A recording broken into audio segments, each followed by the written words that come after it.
Dracula, November 5th, Part 3. Dr. Van Helsing's Memorandum. Afternoon. I am at least sane. Thank God for that mercy, in all events, though the proving it has been dreadful. When I left Madam Mina sleeping within the holy circle, I took my way to the castle. The blacksmith hammer which I took in the carriage from Veresti was useful. Though the doors were all open, I broke them off the rusty hinges, lest some ill intent or ill chance should close them, so that being entered I might not get out. Jonathan's bitter experience served me here. By memory of his diary, I found my way to the old chapel, for I knew that here my work lay. The air was oppressive. It seemed as if there was some sulphurous fume, which at times made me dizzy. As if there was a roaring in my ears, or I heard afar off the howl of wolves. Then I bethought me to my dear Madam Mina, and I was in terrible plight. The dilemma had me between his horns. Her I had not dared to take into this place, but left safe from the vampire in that holy circle, and yet even there would be the wolf. I resolved me that my work lay here, and that as to the wolves we must submit, if it were God's will. At any rate, it was only death and freedom beyond. So did I choose for her. Had it but been for myself, the choice had been easy. The maw of the wolf were better to rest in than the grave of the vampire. So I make my choice, and go on with my work. I knew that there were at least 3 graves to find, graves that are in habit. So I search, and I find one of them. She lay in her vampire sleep, so full of life and voluptuous beauty that I shudder as though I have come to do murder. I doubt not that in old time, when such things were, many a man who set forth to do such a task as mine found that the last his heart fail him, and then his nerve, so he delay, and delay, and delay, till the mere beauty and the fascination of the wanton undead have hypnotized him. And he remain on, till sunset come, and the vampire's sleep be over. Then the beautiful eyes of the fair woman open, and look love, and the voluptuous mouth present to a kiss. And man is weak.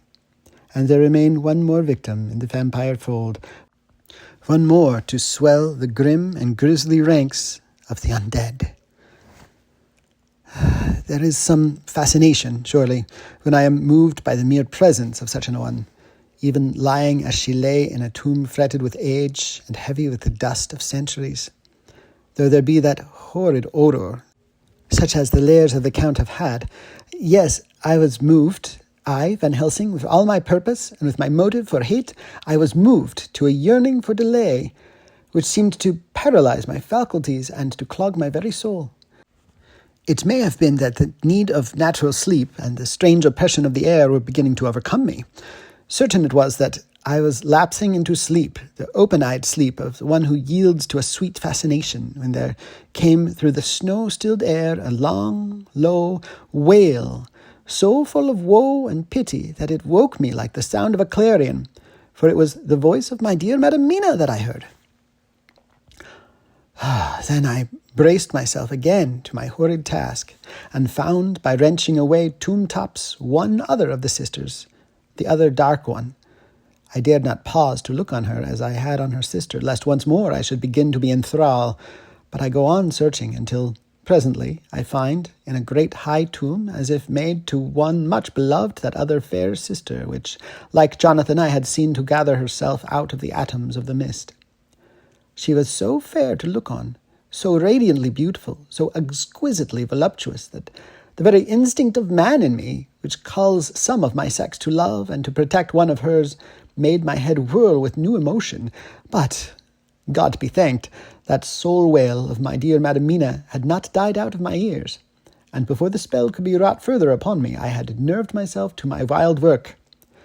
By this time I had searched all the tombs in the chapel, so far as I could tell, and there had been only 3 of these undead phantoms around us in the night. I took it that there were no more active undead existent. There was one great tomb, more lordly than all the rest. Huge it was, and nobly proportioned. On it was but one word, Dracula. This, then, was the undead home of the king vampire, to whom so many more were due. Its emptiness spoke eloquent to make certain what I knew. Before I began to restore these women to their dead selves through my awful work, I laid in Dracula's tomb some of the wafer, and so banished him from it, undead, forever. Then began my terrible task, and I dreaded it. Had it been but one, it had been easy, comparative, but 3, to begin twice more after I had been through a deed of horror. For if it was terrible with the sweet Miss Lucy, that would it not be with these strange ones who had survived through centuries, and who had been strengthened by the passing of the years, who would, if they could, have fought for their foul lives? Oh, my friend John, but it was butcher work. Had I not been nerved by thoughts of other dead, and of the living over whom hung such a pall of fear, I could not have gone on. I tremble and tremble even yet, though till all was over, God be thanked, my nerve did stand. Had I not seen the repose in the first place, and the gladness that stole over it just ere the final dissolution come, as realization that the soul had been won, I could not have gone further with my butchery. I could not have endured the horrid screeching as the stake drove home, the plunging of writhing form, lips of bloody foam. I should have fled in terror and left my work undone. But it is over.